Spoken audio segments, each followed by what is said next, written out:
Wa man qata'a saffan, diancam begini masih saja seenaknya bikin saf. Barang siapa memutus saf, nggak mau merapatkan, masih bolong-bolong memutus saf, qata'ahullahu, Allah akan putus dia, rahmat tidak akan diturunkan oleh Allah. Rawahu Abu Daud bi isnadin sahihin. Wasuddul khalal, kalau ada yang longgar masuk, kalau ada renggang masuk, suruh ngerapetin, misalnya ini setengah renggang, setengah renggang, setengah renggang, digeser rapet, bolong, masuk biar sempurna.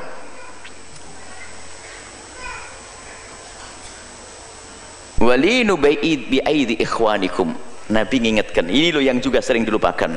Ada orang yang ngatur barisan tuh nyeksa keras sampai nginjak-nginjak tadi itu. Linu, lembut ya.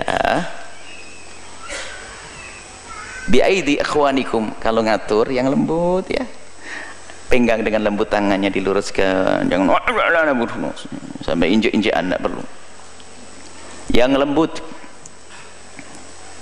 Wala tadaru furujatin lisyaiton, jangan kau biarkan setan menggoda kamu dengan cara setan masuk. Kalau ada celah, ada longgar, setan ada di situ, dia itu kan membisikkan, membuat was-was kita. Jangan main-main. Nabi yang menyebutkan jangan guyonan kalau urusan setan. Jangan lalu berkata biar saja setan ikut sholat di sini, jangan ngomong begitu juga. Oh berarti setan ikut. Enggak, setan mengganggu, jangan main-main urusan setan. Ini Nabi menyebutkan untuk lurus. Makanya saya serius masalah ini apa? Karena ini salah satu yang sering dilupakan. Bukankah kita belajar untuk apa sih? Untuk mengamalkan sunnah Nabi, untuk dekat dengan Nabi. Maka kita belajar ini untuk mendekat kepada Nabi.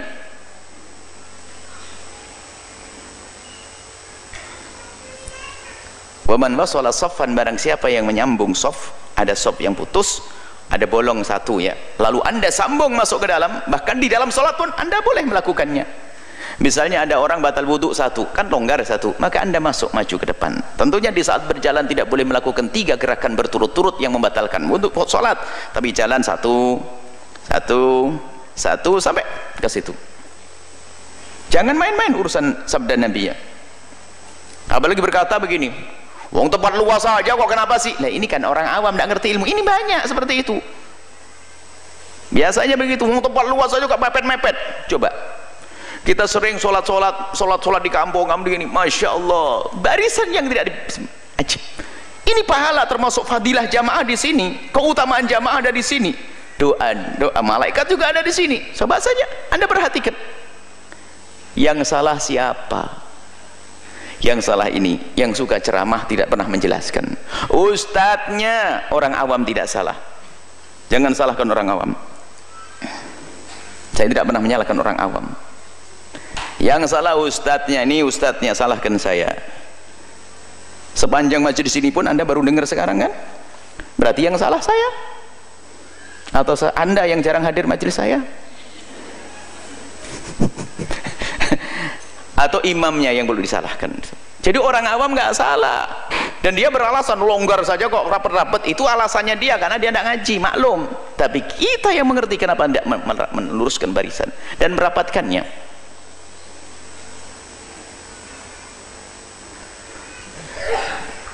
Kalau ada sop kosong, man wasala sofan, barang siapa menyambung sop yang mula terputus lalu dipenuhi menjadi sambung, wasalahullah, maka Allah akan sambung, mendapatkan pertolongan dari Allah, mendapatkan rahmat dari Allah. Allah menyambung. Kalau kita dapat silaturahmi dari kawan itu kasih apa? Kasih hadiah. Oh dia nyambung silaturahmi dengan kita, ngasih apa? Ngasih hadiah, ngasih ini. Tapi kalau Allah yang nyambung kepada kita, ayo. Kalau anda disambung silaturahmi sama orang yang biasa-biasa dapat hadiah, disambung silaturahmi sama orang kaya dapat hadiah gede. Tapi kalau yang nyambung adalah Allah, ayo apa yang kurang?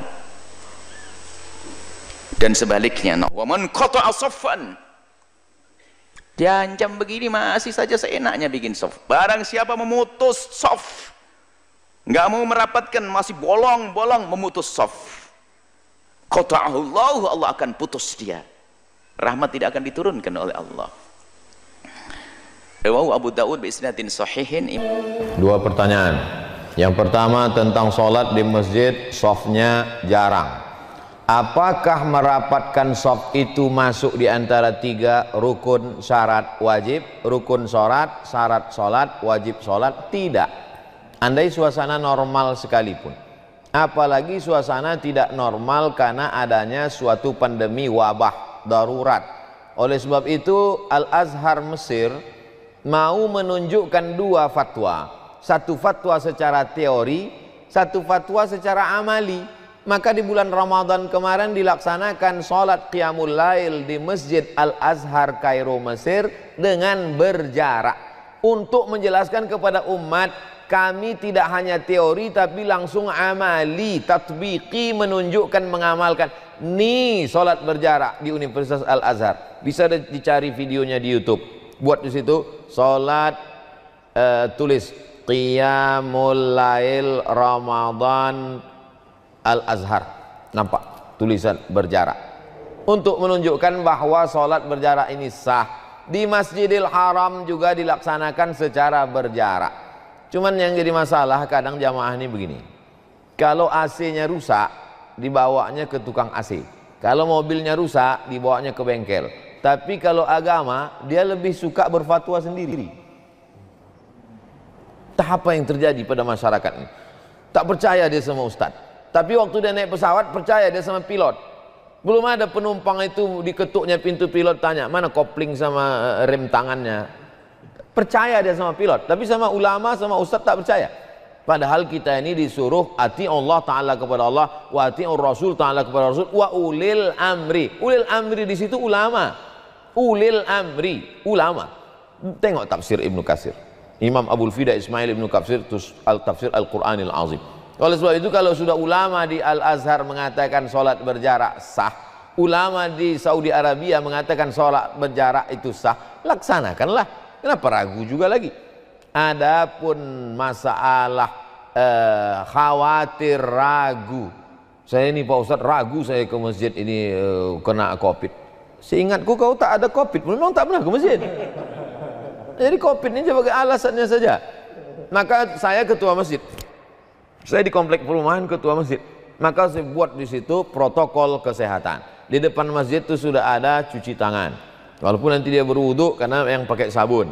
Lalu kemudian karpet digulung, lalu kemudian shop berjarak, tak ada salaman, lalu kemudian tetap pakai masker. Jadi kalau sudah kita laksanakan protokol kesehatan, kena juga, itu memang sudah ajalnya sampai. Orang ini kalau memang sudah lantamu tanapsun, orang tak akan mati hatta tastakmila rizqaha wa ajalaha. Orang kalau mati itu ajalnya sampai. Setengah mati COVID itu mengganggu, kalau tak sampai ajal tak mati. Tapi kalau sudah sampai mati, minum kopi pun orang mati. Oleh sebab itu maka iman ini mesti kuat.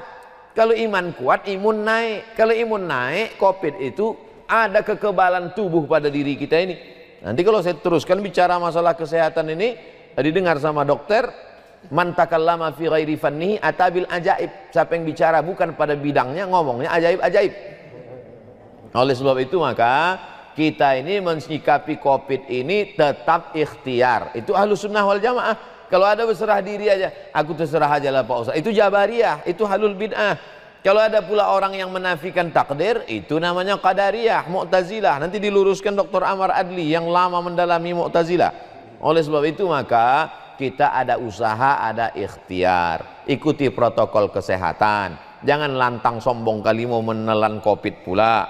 Nah, tetap kita laksanakan. Ini tentang masalah sholat berjarak, itu sudah 2 arah, Mesir dan Saudi Arabia menyatakan sah. Yang kedua, tentang masalah khamar, masalah alkohol itu najis atau tak najis.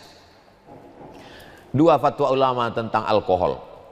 Saya baca fatwa Syekh Atiyah Shaqar yang mengatakan alkohol itu najis. Ini dalilnya, innamal khamru wal maisiru wal ansabu wal azlamu rijsun.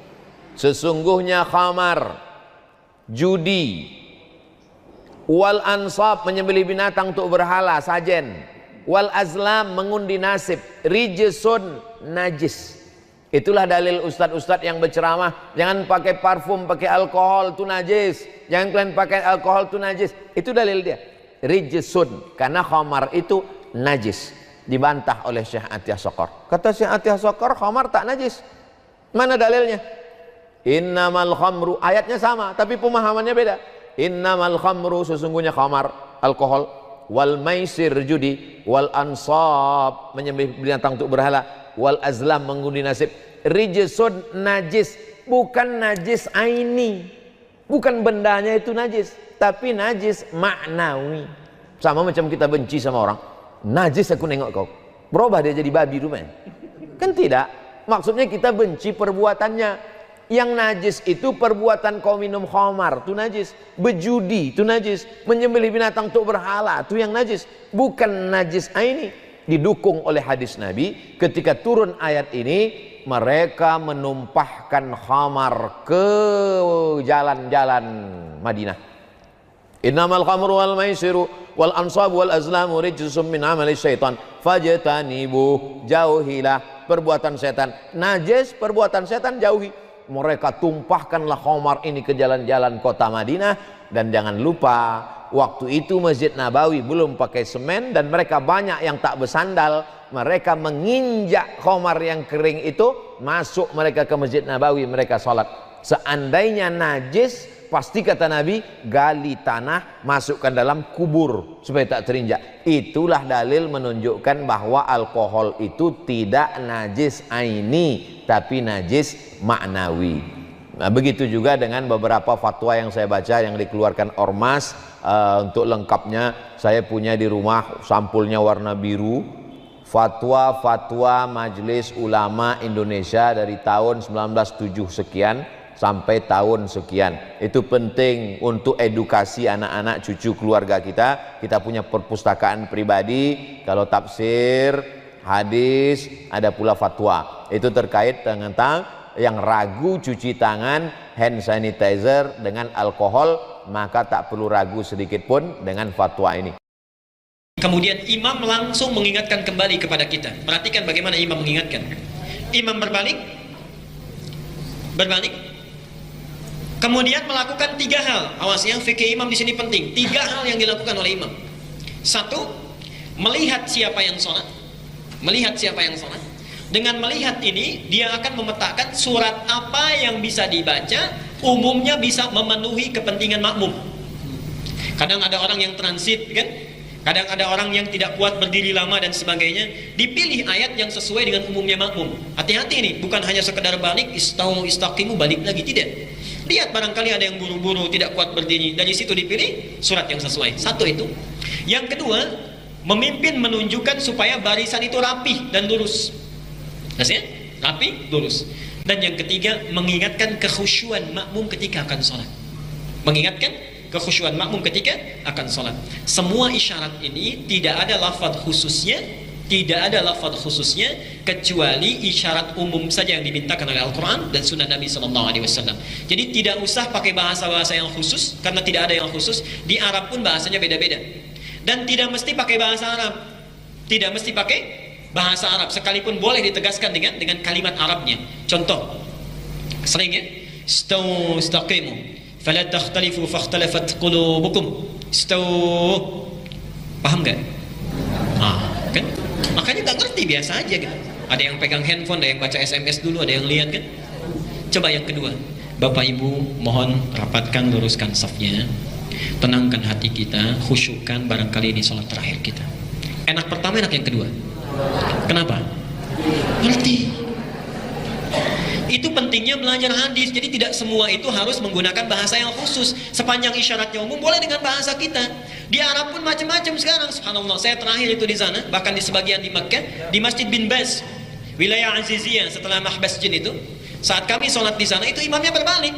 Istaqimu, akhfilun naqal, ij'al al-ittisal ma'al khaliq, wa la taj'al al-ittisal ma'al makhluq, katanya. Sebagian kawan tuh mencatat, dikira hadis. Pulang ke Indonesia disampaikan itu. Bapak Ibu tahu terjemahannya. Rapatkan, luruskan, tolong matikan handphone. Jadikan hubungan itu dengan sang khalik, jangan tersambung dengan makhluk. Zaman Nabi ada handphone gak? Gak ada. Oke.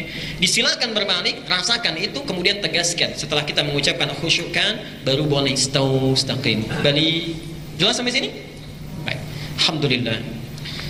Tiba saatnya Bapak Ibu mempraktekkan. Jadi kalau kita akan menunaikan sholat lagi, kalau kita ingin khusyuk mulai saat ini, persiapkan pakaian terbaik kita. Jadi pulang dari sini zuhur pakai apa? Pakaian terbaik, baiknya. Yang kedua, siapkan wudhu dengan sempurna. Saya telah pelajarkan ini, telah ajarkan tentang fikih wudhu. Ustadz yang lain telah menyempurnakan. Pelajari sempurnakan itu dan rasakan saat berwudhu mungkin kita pulang. Dan terakhir, saat akan sholat kita menghadap kepada Allah Subhanahu Wa Taala. Rasakan barangkali kita akan berpulang kepadanya. Hari ini mohon maaf saya tangguhkan dulu pertanyaannya ya, karena saya agak buru-buru. Nanti simpan di sesi selanjutnya. Nah, tapi saya akan teruskan dulu dengan satu hal yang sangat penting. Lanjutkan dulu sebentar tentang menyusun saf dalam sholat. Ini yang paling penting ya. Lihat ke sini. Ini saya majukan bagian pertama. Setelah semua siap, kan kita berdiri ya. Berdiri menghadap ke arah kiblat. Perhatikan ini. Tolong lihat ke layar di sini. Bapak Ibu sekalian, mohon dipastikan. Insya Allah saya nggak akan menulis Pak, jadi nggak dihapus pun nggak apa-apa. Mohon maaf Pak ya, nggak apa-apa. Supaya terus dicatat. Jazakallah khair. Insya Allah sesuatu amal yang direncanakan tertulis 1 pahala. Kalau dilakukan bertambah 1 pahala. Insya Allah tidak ada ikhlas-ikhlasannya. Berdiri, perhatikan. Ada 2 urutan di sini. 1 lihat bagian bawah, kedua bagian atas. Nah, rapatkan, luruskan. Yang dirapatkan dan diluruskan itu bukan kaki bagian depan, tapi tumit kaki bagian belakang. Mohon bisa 3 orang berdiri di depan sini, boleh? Siapa saja? Barangkali yang muda-muda. Bapak, alhamdulillah paling banyak bapak pahalanya hari ini. Sebelah sana Pak, supaya lebih senggang. 1 orang, 2 orang, 3 orang. Jazakallah khair.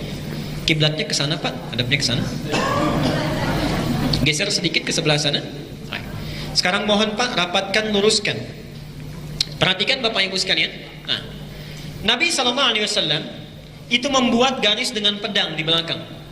Dibuat garis dengan pedang, lalu minta pada para sahabat rapatkan, luruskan. Ingat, meniru sunnah itu harus dengan cerdas. Tidak ada ceritanya imam, oh sunnah Nabi bawa pedang, bawa golok di garis dulu, tidak ya. Ini sudah ada garisnya, masjid.